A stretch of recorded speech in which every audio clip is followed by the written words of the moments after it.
கர்த்தருடைய நாமம் மகிமைப்படுவதாக. மீண்டும் ஒரு புதிய ஆண்டை காணும்படிக்கு கர்த்தர் நம்ம எல்லாருக்கும் அருள் செய்திருக்கிறார்.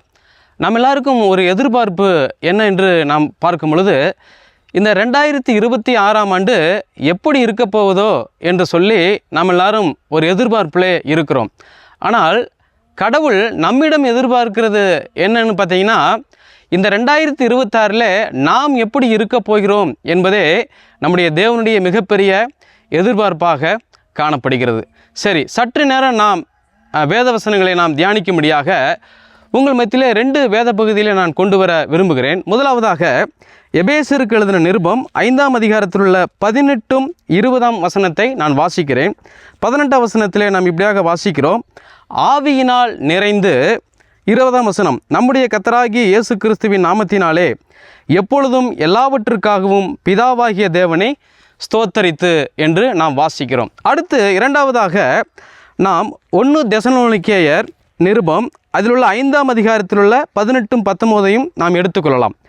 எல்லாவற்றிலேயும் ஸ்தோத்திரம் செய்யுங்கள், அப்படி செய்வதே கிறிஸ்து இயேசுவுக்குள் உங்களை குறித்து தேவனுடைய சித்தமாக இருக்கிறது, ஆவியை அவிழ்த்து போடாதிருங்கள் என்று சொல்லப்பட்டிருக்கிறது.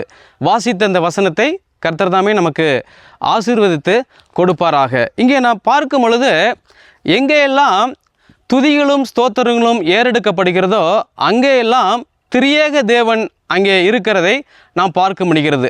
நாம் வாசித்த இந்த 2 வேத பகுதியிலுமே நம்ம பார்க்கும் பொழுது பிதாவாகிய தேவனையும் கர்த்தராகிய இயேசு கிறிஸ்துவையும் பரிசுத்த ஆவியானவரையும், அந்த 3 நபர்களையும் நாம் அங்கே பார்க்கிறோம். சரி, ஒரு விசுவாசி நன்றியுள்ளவர்களாக இருக்க வேண்டும் என்று சொல்லி வேதாகமும் திரும்ப சொல்லுகிறது.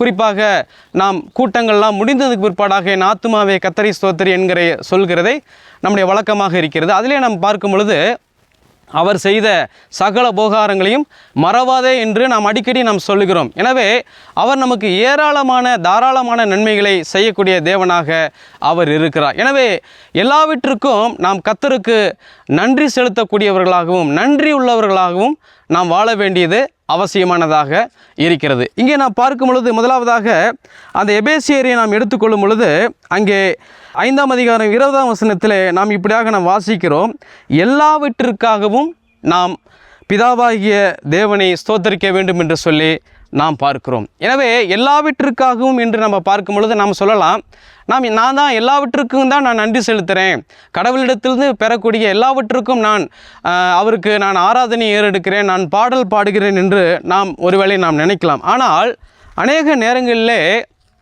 நாம் பார்த்திங்கன்னா பெறக்கூடிய எல்லாவற்றுக்கும் நாம் நன்றி சொல்வதில்லை.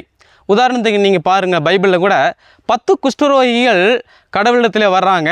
இயேசுநாதரிடத்தில் வரும் பொழுது 10 பேரும் சுகம் பெறாங்க.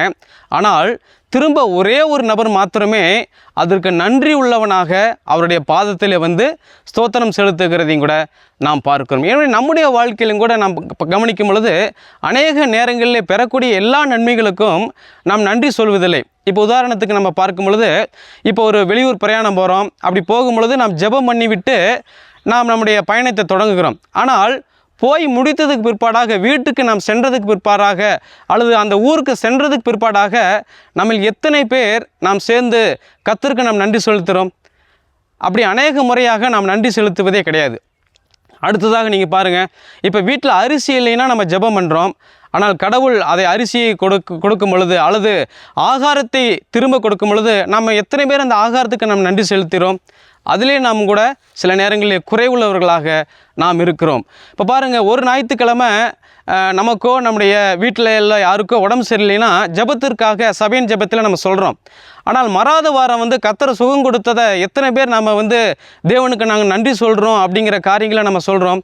அதிலும் கூட நாம் குறைவுள்ளவர்களாகத்தான் நாம் இருக்கிறோம். எனவே நாம் தேவனிடத்திலிருந்து பெறக்கூடிய எல்லாவற்றிற்காகவும் நாம் ஸ்தோத்திரம் செலுத்துகிறோமா என்பதை இந்த நேரத்திலே, இந்த காலை வேளையிலே நாம் சிந்தித்து பார்க்கணும். அடுத்ததாக நாம் 2ஆவதாக நாம் வாசித்த அந்த வேத பகுதிக்கு நேராக நாம் திரும்பும் பொழுது 5ஆம் அதிகாரத்தில் நம்ம பார்க்கும் பொழுது, முதலாவதாக எல்லாவற்றிற்காகவும் நாம் ஸ்தோத்திரம் செலுத்த வேண்டும். இந்த வசனத்திலே அப்போஸ்தலனாகிய பவுல் சொல்லும்போது எல்லாவற்றிலேயும் நாம் ஸ்தோத்திரம் செலுத்த வேண்டும் என்று சொல்லி நாம் அங்கே பார்க்கிறோம். பெறுவதற்கு மட்டுமல்ல, மாறாக நாம் சில நேரங்களிலே கர்த்தருடைய நாமத்தினாலே சில காரியங்களை இழக்க வேண்டியது வரும். சில நேரங்களிலே நாம் பார்க்கும் பொழுது நமக்கு கஷ்டங்களோ வியாதிகளோ நஷ்டங்களோ நேரிடும் பொழுதும் கூட நாம் இங்கே பார்க்கிறோம் எல்லாவற்றிலேயும் நாம் ஸ்தோத்திரம் செலுத்த வேண்டும். அதற்கு நாம் பார்க்கும் பொழுது அப்படி செய்வதே தேவனுடைய சித்தமாக, தேவனுடைய விருப்பமாக இருக்கிறது என்று நாம் பார்க்கிறோம். நாம் நினைக்கலாம், எப்படி நம்ம இழப்புகளின் நேரங்களிலே நாம் எப்படி ஸ்தோத்திரம் செலுத்துவது என்று சொல்லி. அதற்காக தான் நம்ம 19ஆம் வசனத்தில் நம்ம பார்க்குறோம், அங்கே ஆவியானவர் நமக்கு உதவி செய்யக்கூடியவராக, அவர் வழி நடத்தக்கூடியவராக அந்த காரியங்கள் எல்லாம் இருக்கிறதையும் கூட நாம் பார்க்கிறோம். வேதாகமத்திலே நாம் 2 பேரை உதாரணத்துக்கு எடுத்தும் பொழுது யோபு பக்தனை எடுத்துக்கொள்ளும் பொழுது அங்கே நம்ம பார்க்கிறோம், கர்த்தர் கொடுத்தார் ஸ்தோத்திரம் என்று சொல்லி மாத்திரம் அந்த வசனம் முடிவடையவில்லை. மாறாக கர்த்தர் கொடுத்தார், கர்த்தர் எடுத்தார், அவருடைய நாமத்துக்கு ஸ்தோத்திரம் என்று சொல்லி யோபு பக்தன் அங்கே சொல்லுகிறதையும் கூட நாம் பார்க்கிறோம். ரெண்டாவதாக நாம் ஆபகுக்கு புஸ்தகத்தில் நாம் எடுத்துக்கொள்ளும் பொழுது அந்த 3ஆம் அதிகாரம் 17-18 நாம் எடுத்துக்கொள்ளும் பொழுது அங்கே அவர் ஒரு பெரிய பட்டியலையும் கூட சொல்லுகிறத நம்ம பார்க்குறோம்.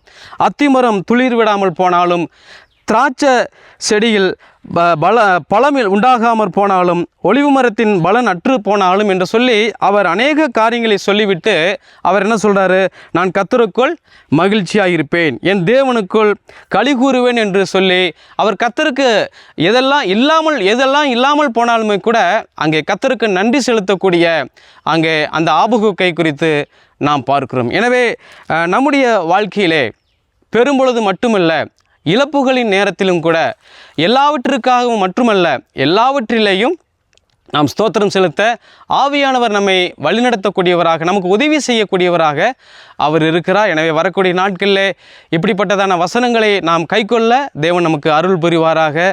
ஆமேன்.